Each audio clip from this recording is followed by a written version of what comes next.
구매하시게 된 이유가 어떻게 되시나요? G70 2.2 K7 3.3 가솔린이나 디젤을 단산한다는 소식을 장점은 뭐가 있을까요? 그랜저 HG 대비해서 알버트 비어만이 설계한 그랜저 IG 차량은 서스펜션 세팅의 차이인 것 같은데요, 실외 디자인이 특히 연비는 어떤 편인가요? 공속 주행을 할 시에 연비는 거의 깡패네요 진짜. 진동 소음이 좀 심한 거 아니냐? 현대의 8단 미션도 단점은 설계자분이 아 맞다 시계를 안 넣었네 하면서 빡 하고 넣은 모두 아시겠지만 개구리 소리인데 날씨가 추울 때만 나요. 겨울 개구리예요? 센터에서 무상으로 수리를 받았음에도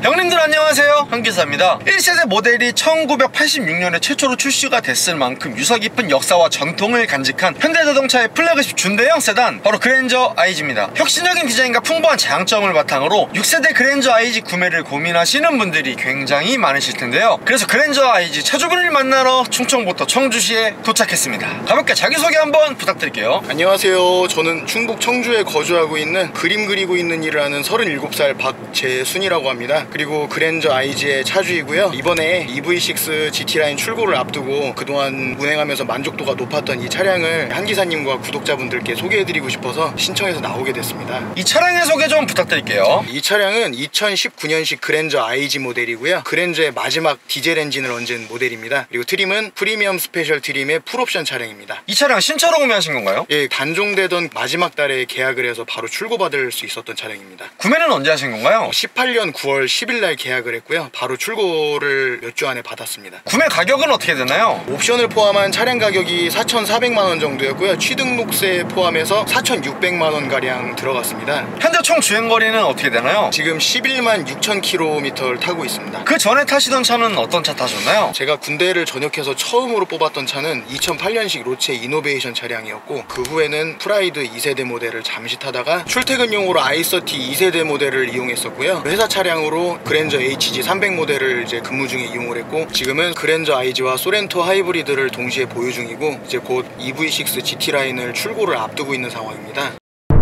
그랜저 IG를 구매하시게 된 이유가 어떻게 되시나요? 우선 IG의 보수적인 외관 디자인이 마음에 들었고요. 19년 말에 이 그랜저가 후기형으로 풀체인지가 되지 않았습니까? 근데 그때 풀체인지 된 디자인이라면 저는 아마 선택하지 않았을 것 같아요. 그리고 20살 무렵에 제가 그랜저 TG 차량을 처음 보고 차가 근사해 보여서 잠시 넋을 놓고 본 적이 있었는데, 그때 가난한 대학생이었던 저는 나중에 조금 여유가 되면 나도 그랜저 오너가 한번 돼봐야 되겠다고 막연하게 생각했던 적이 있었던 것 같습니다. 심지어 그 당시에 그랜저 TG가 출시됐을 당시에 성공의 상징, 친구가 어떻게 지냈냐는 말에 그랜저로 대답을 했다, 이런 광고도 있었잖아요. 그랜저에 대한 꿈을 차곡차곡 쌓아오셨던 거예요. 네. 그리고 이 차량 그 당시 출시됐을 때 있었던 2.4 가솔린이나 3.3 가솔린이나 하이브리드 모델은 고민 안 해보셨나요? 구입 당시 주변 분들이 하이브리드를 사라, 그리고 같은 값이면 6기통으로 사라 조언을 많이 해주셨었는데요. 그랜저 하면 보통 6기통 아니냐. 근데 이제 저는 그때 조금도 망설이지 않고 제조사에서 연식 변경을 하면서 디젤을 단산한다는 소식을 접하자마자 서둘러서 계약을 했습니다. 근데 보통 디젤을 단종한다는 소식이 나오면 꺼려지는 느낌이 있으시지 않을까요? 저는 일부 언론이나 매체에서 일부 파워트레인에 대해서 어떤 때는 찬양을 했다가 바로 동전의 뒷면처럼 돌아서서 이렇게 비판하고 막 맹목적으로 안 좋은 파워트레인인 것처럼 말하는 그런 뉴스나 매스컴에서 나오는 기사들을 보고 전혀 동요하지 않고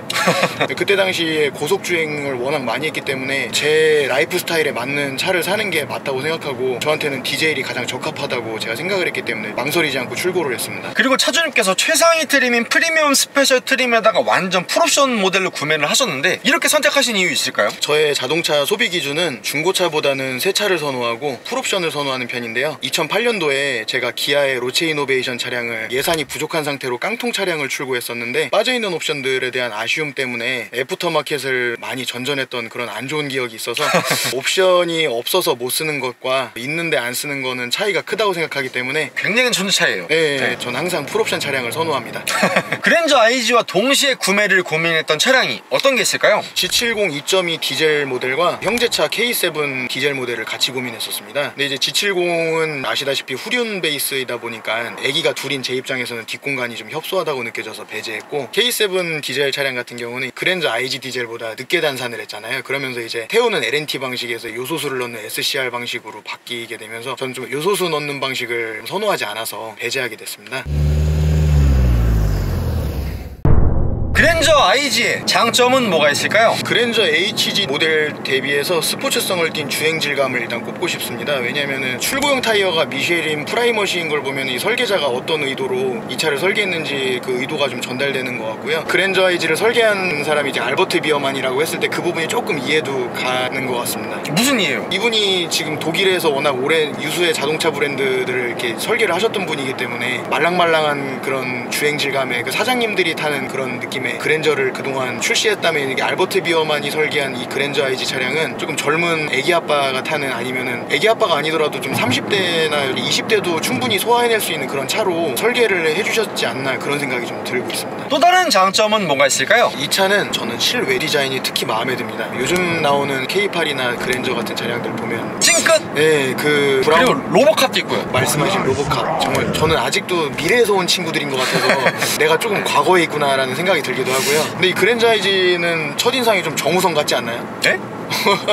아니 좀 감히 우성이 형님한테 비교는. 저는 차를 보면은 되게 잘생긴 이렇게 배우가 떠오르기도 하고, 좀 보수적인 디자인에서 오는 좀 무게감도 이게 마음에 들고 하는데, 요즘 나오는 친구들은 다 로봇 같기도 하고 정말 스타워즈에 나오는 우주선을 좀 모티브로 한 것 같기도 해서 저는 적응이 좀 안 되고 있거든요. 그랜저 IG의 전면부 디자인은 정말 마음에 들고, 전 세대인 그랜저 HG는 조금 날카롭고 각이 잡힌 디자인을 사용했던 반면에 그랜저 IG는 조금 더 곡선 위주의 디자인들이 적용된 것이 특징인데요. 니은니은 형상의 주간 조형 등이 들어간 풀 LED 헤드램프도 인상이 깊고, 하단부를 안쪽으로 모이는 곡선으로 처리하여 샘물이 흘러내리는 모양을 본딴 가로 형태의 대형 캐스케이딩의 그릴도 인상이 깊고요. 그리고 측면부 보시면 준대형 세단의 와이드한 차체 크기를 뽐내고 있는 것 같은데요. 차주님 이 차량의 휠은 몇 인치 휠인가요? 19인치 순정휠입니다. 기본 같은 경우는 17인치 휠이 들어가고 익스테리어 패키지 1이 들어가면 18인치 휠이 들어가지만 이 차량은 풀옵션이기 때문에 19인치 휠이 아주 귀엽게 들어가 있는 거죠. 그리고 후면부 또한 전세대인 그랜저 HG는 조금 날카롭고 각이 잡혔지만 이 차량 그랜저 IG로 넘어오게 되면서 조금 더 곡선 위주의 유려한 디자인으로 바뀐 것 같은데요. 후면부도 마음에 안 든다고 하는 건 아니지만 많이 논란이 됐었던 그 다치 차저를 베낀 거 아니냐라는 분들이 분명히 그 입체적인 느낌에서 많이 다르긴 한데, 언뜻 보면 또 많이 비슷하더라고요. 죄송한데 많이가 아니고 대놓고 비슷한 거 같아요. 그래도 그랜저 IG는 역사성, 테일램프가 이렇게 일자로 연결되어 있는 건 1세대부터 계승을 한 거기 때문에, 현대에서 그리고 내수의 왕자잖아요 이 차가. 그래서 미국의 아제라로 많이 안 팔리기 때문에 그렇게 조용히 넘어간 것 같습니다.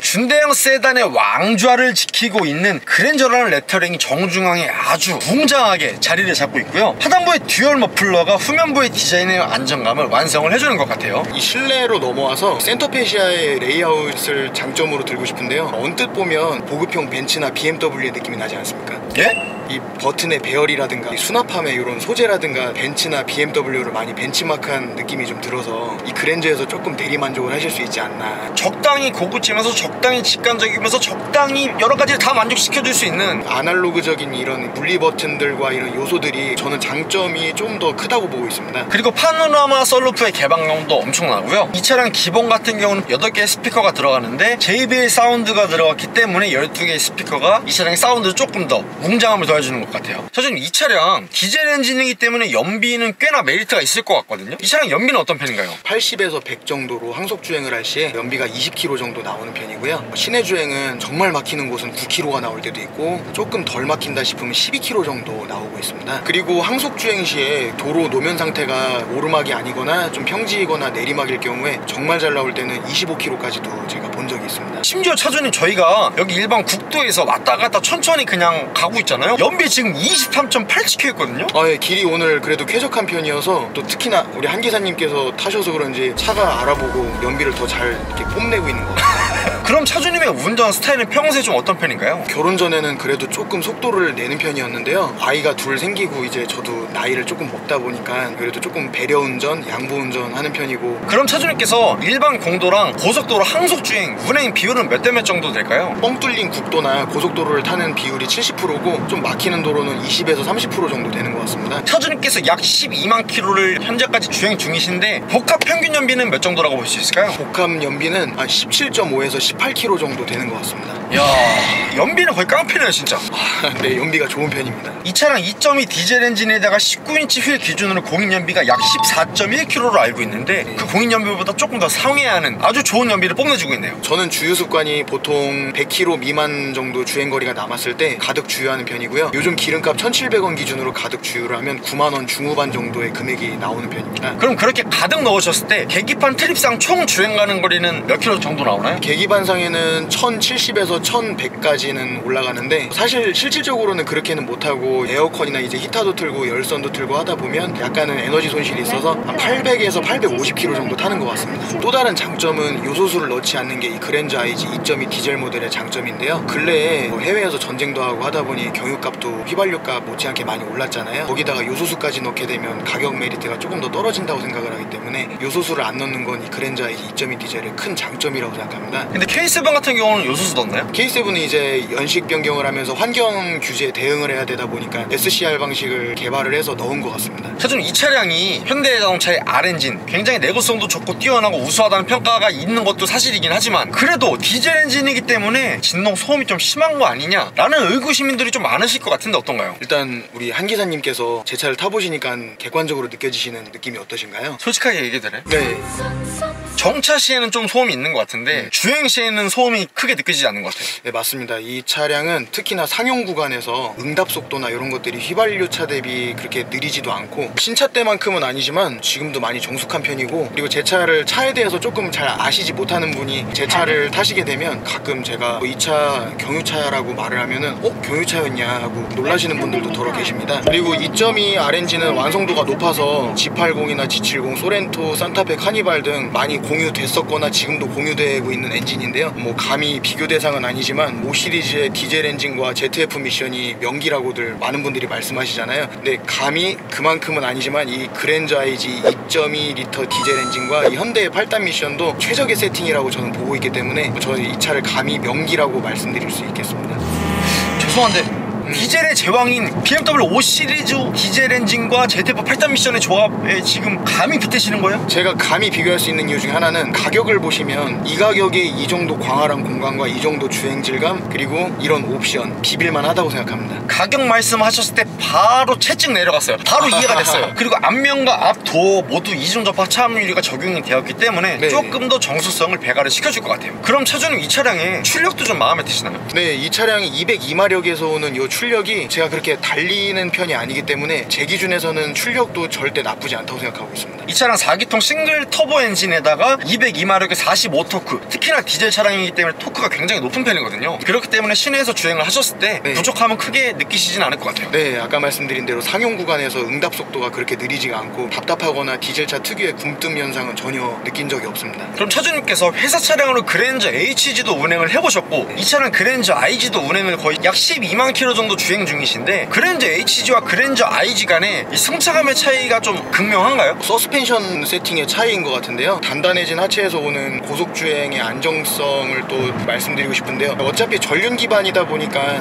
그 뒷부분이 털리는 현상이라고 하죠. 피시테일 현상이라고 해서 고속주행 시에 피시테일 현상이 오는 건 어쩔 수가 없어요. 근데 마찬가지로 그랜저 HG 대비해서 좀 많이 개선됐다고 말씀드릴 수 있겠고요. 그리고 예를 들어서 똑같은 대야에 물을 담고 같은 차량을 운행한다 했을 때 아마 제가 생각하기엔 그랜저 HG에 물이 조금 더 많이 쏟아져 있지 않을까 그렇게 예를 들어드리면 좀 이해가 쉬우실까요? 차주님께서 화가시기 때문에 한 폭의 수채화를 보는 듯한 표현이었어요. 아, 감사합니다. 그만큼 그랜저 HG는 약간 물렁물렁한 느낌이었다면 그랜저 IG로 오게 되면 조금 더 탄탄하고 그런 승차감으로 바뀌었다고 저희가 받아들이면 될 것 같네요. 아, 예, 그렇습니다. 또 다른 장점은 광활한 실내 공간입니다. 실내 공간은 전 세계 어느 나라 차량을 찾아봐도 현대차만큼 공간을 잘 뽑아내는 브랜드는 없다고 생각하는 게 그랜저 그랜저 IG 뒷공간도 정말 넓고요. 이 차를 타면서 SUV가 더 넓고 쾌적하다 이런 느낌을 굳이 떠올려 본 적은 없는 것 같습니다. 그리고 그랜저에 탑재된 이 안전사양인 스마트 센스 옵션을 말씀드리고 싶은데, 저는 방어 운전을 많이 하는 편이지만 갑자기 튀어나온 차나 위험한 노면 상태에서 스마트 센스 이 기능이 회피 기동을 저보다 먼저 반응을 해서 해주는 바람에 몇 번의 사고를 모면했던 적이 있어서 옵션 값을 충분히 했다고 생각을 하기 때문에, 기아나 현대차를 지금도 출고하시는 분들은 스마트 센스나 드라이브 IG 옵션을 꼭 넣으시기를 추천드리고요.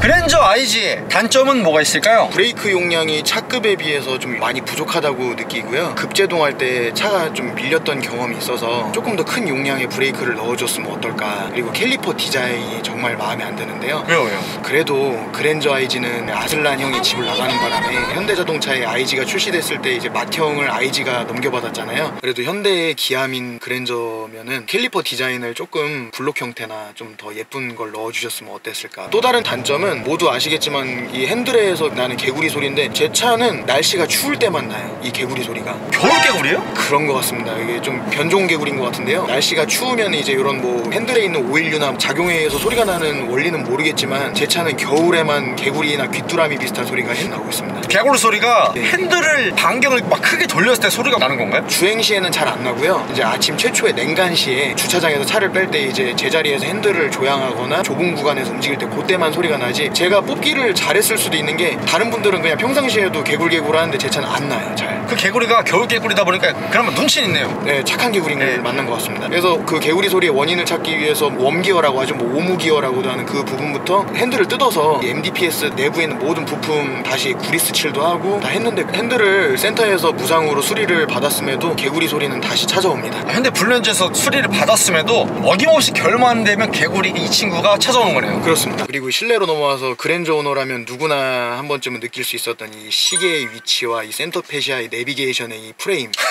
고래밥이라고도 하시는 분들도 계시고요. 그리고 요거는 제가 우스갯소리로 설계자분이 야근을 하다가 이제 집에 가려다 아 맞다 시계를 안 넣었네 하면서 빡 하고 넣은 이런 실내 시계의 위치, 그래서 좀 생뚱맞다고 저는 생각을 하는데, 근데 시계 디자인이 생뚱맞기는 한데 출시 초창기인 그랜저 IG가 그 후에 연식 변경 모델로 나오게 되면서 시계 디자인이 조금 변화가 돼서 외곽 프레임 부분에 숫자를 고딕체로 넣어주면서 앞선 연식에 있는 시계보다는 조금 더 무게감을 덜어내면서 보다 보면 적응은 됩니다. 그리고 물리 버튼에서 이렇게 오는 아날로그 감성과 이런 직결감이 장점이 되기도 하지만, 또 너무 터치식 버튼이나 이게 LED 장비, 앰비언트 라이트 이런 거에 인색한 부분이 이 IG의 단점으로 작용을 하는 것 같은데요. 그랜저 후기형 모델을 보면은 전혀 다른 차로 느껴질 만큼 화려한 LED 앰비언트나 버튼식이 아닌 그런 좀 터치식으로 돼 있는 공조장치 버튼이라든가, 이런 또 내비게이션 인치수의 크기 확장이라든가 이런 부분들이 조금이라도 비슷했으면 어땠을까 하는 그런 아쉬움이 있고, 그랜저 2.2 디젤 차량의 이 계기판은 왜 이게 흑백으로 했는지, 3.0 LPG 차량이나 다른 파워트레인은 컬러 클러스터가 적용이 돼 있는데 이 차는 그냥 흑백으로 단일 계기판으로만 구성이 돼 있어서 그 부분이 조금 아쉽습니다. 제가 좀 전에 단점을 이제 많이 말씀드리진 못했는데요, 그만큼 이 차의 만족도가 높아서 제가 말씀드릴 수 있는 단점이 제한적이지 않을까 싶습니다.